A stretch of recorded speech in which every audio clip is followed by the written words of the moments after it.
I totally get the point that Bitcoin as a whole, like if the Bitcoin thesis is correct, there's going to be no better investment anywhere than Bitcoin for at least the next, 5 to 10 years. Say 10 or 15 years out from now, and you Bitcoin now is the currency of the world, it's the money of the world, and it's not really yeah, it's the currency of the world, and there isn't that there's that steady appreciation of value as more economic value is captured into it over time, but it's nothing dramatic. Is it still, like, in your opinion, is it still binary that that as a rule, all, like, as I say, as a binary rule for each individual stock going trending to zero against Bitcoin over time? Or would it be more like the market cap of the whole stock market will trend towards zero, but you could have individual, like, for example, if hypothetically Amazon was still around and they were producing a lot of value to people, that they could actually outperform the deflation over an extended period of time. Do you understand what I'm saying? Yeah. You're basically asking, is what I'm saying true forever, or is that just true for the next 10, 15 years, right? Yeah, exactly. I mean, I know this might be controversial and really hard to accept, especially for the people listening that have not given this Bitcoin thing, 100 or 1,000 hours of thought. But what I would say is this: I used to think that, I used to think that stocks would go up forever. I used to, just be like you. And my warning is that I used to be like you, and now I'm saying these things, and I, it's been a lot of thought into this. And what I would say to answer your question is that, yeah, I genuinely think that as long as Bitcoin continues to survive, stocks, bonds, cash, everything continues towards zero exponentially forever. And the farther you go out, the more dramatic it becomes. I think the idea that stocks and bonds or whatever will go down against Bitcoin for the next 15 years, and you're like, no, like, I mean forever. Most people, when they make a prediction like, oh, you should buy gold or silver, it's going to do really well, you should buy real estate, they're thinking in a time horizon of 10, 15, 20 years. I'm talking about the next 1,000 years. Bitcoin may not survive 1,000 years, but that's irrelevant. I'm talking about as far into the future that we can possibly imagine. I see no other scenario in which any other asset appreciates against Bitcoin continually for an extended period of time. I don't think it's possible. Why?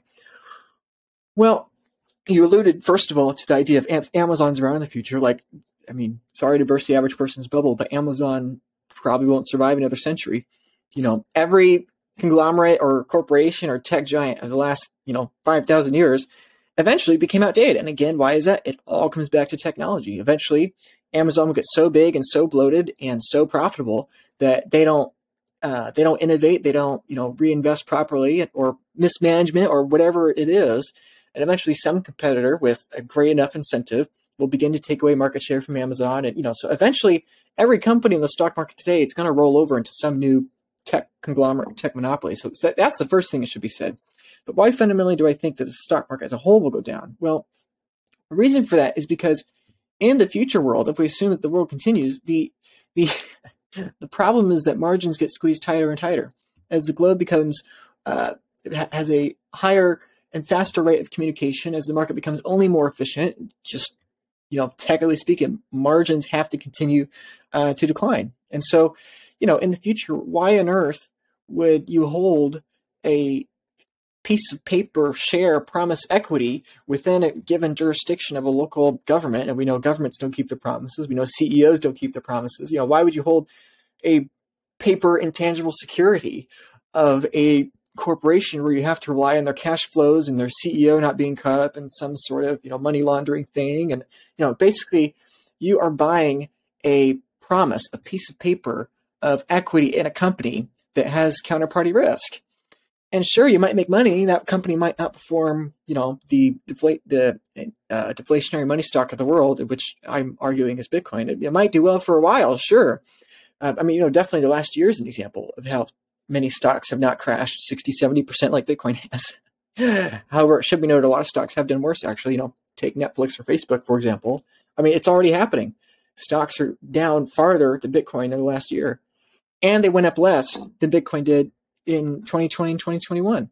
And you have counterparty risk with those, and you don't have with Bitcoin. And this is the terrifying thing for me. I think in the next 5 or 10 years, people will realize, even if they don't fully agree with what I'm saying, they'll realize that it's a possibility. And once you realize that's a possibility, you have to protect yourself. And the only way to protect yourself is to buy Bitcoin. But why do I think it'll go down forever? Well, it's because no matter how well the company does, a company can bring value to the world. It can do wonderful things. But as the world gets better and more demand goes into that global monetary stock, and the risk of that monetary stock continues to decrease forever, and the inherent risk in owning a stock stays flat, and I would argue goes up as technology comes faster, there is a greater and greater financial incentive to just own that money, and less financial incentive to speculate and gamble in the stock market. I mean, just to go back to what I was saying earlier, it's like step out of your 2023 shoes and skip forward a century and then look backwards to today. It's like, what does the average person do? The average person gambles, speculates, and the global stock securities market and the global fixed income sovereign debt market. It's like, okay, half the companies on the market don't keep up with the market, and they go bankrupt all the time. It's like there's so much risk in the stock market. And the bond market, maybe year to year has less risk, but I mean, on a longer time frame, it has a higher risk because countries are basically large corporations that are insolvent. The United States is basically a large corporation that's insolvent, and the only reason it hasn't gone bankrupt like a company is because they have a monopoly on their customers, on their taxpayers. And so it's like, again, go to the future and look backwards in time. It's like, what does the average person do today to save purchasing power for their retirement? They gamble in these equity security markets, and they gamble in these sovereign debt markets of countries they know to be insolvent. Everyone jokes that they're insolvent. And it's like, we put all of our purchasing power, all of our labor, and our capital gains into these things and diversify them in all these open systems and hope that the aggregate slow demise of these systems is slower than the aggregate slow demise of the political currency unit that we measure that diversified portfolio in. It's complete madness.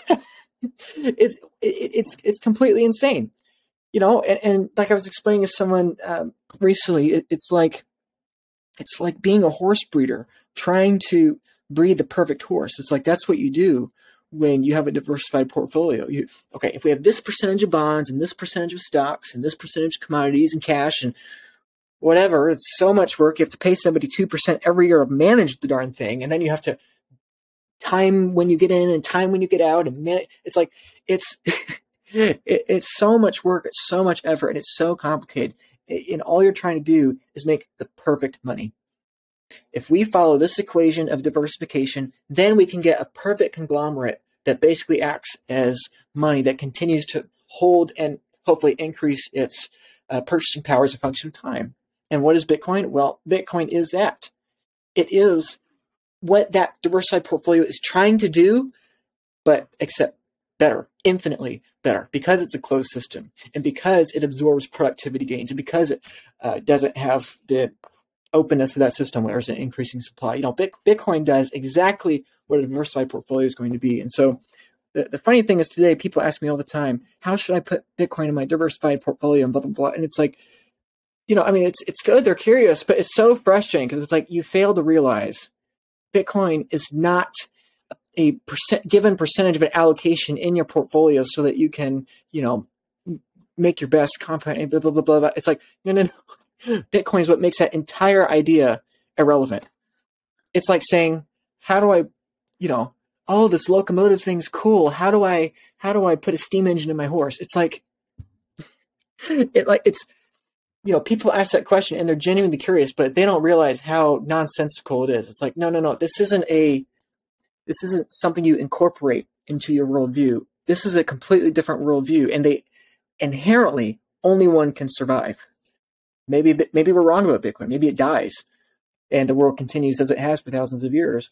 But if you assume there's any probability that Bitcoin survives, you are inherently assuming a probability that your entire understanding of diversification and portfolio between all these open systems inherently has to go away. Again, to use the metaphor of the locomotive, it's like, to think the locomotive has any chance of success and survival and economic need in the future, you have to assume that the horse population per capita is going to collapse and that it's just not sustainable. And in the same way, I'm afraid people are starting to realize that. All their models are breaking. Nothing makes any sense. There's more and more speculation. There's more and more financialization of every part of the economy. And people feel that, things don't make sense and they can't put their finger on it. And as I started out saying, everything comes down to technology. We have a new technology that makes this, all of our models and all of our understanding, all of our thousands of years of breeding horses, it's like, it makes it completely irrelevant. And people don't realize that yet. And anyway, I'm kind of going on here, but that's the basic distinction I would make, that, learn about Bitcoin. I'd encourage you to think of it first and foremost, not as a financial product you put in your current portfolio, but as a piece of technology. And once you realize this piece of technology does what it's designed to do successfully, then it becomes self-evident what to do. So I'm glad you're taking Bitcoin seriously. You all should be taking your self-custody seriously. Where are you storing your seed phrase? Is it on a piece of paper? Is it on a sticky note? Or are you doing the right thing and putting it on a metal plate? My friends over at SteedStamp are sponsoring part of this video, and on their behalf, I'm here to tell you that they have a really good product for stamping your seed phrase on a durable piece of metal that you can keep over the long term. This prevents against your seed phrase getting lost due to water damage, fire damage, and frankly, it makes it a little more weighty and makes it a little more difficult to lose track of, and it's better psychologically for peace of mind with having it on something that you know is not just going to last as long as a piece of paper, but it's going to last indefinitely. So if your Bitcoin time horizon is for the long term and your time horizon for your seed phrase is for the long term, I highly encourage you check out StampSeed with their high quality experience in having Bitcoin seed plates for you. So go to the website. You can use my discount code in the description where you can get a discount off of your order of StampSeed seed plates. So it's a great company. You can get a great discount. Check out the link in the description and you can get your seed plate today. Thanks.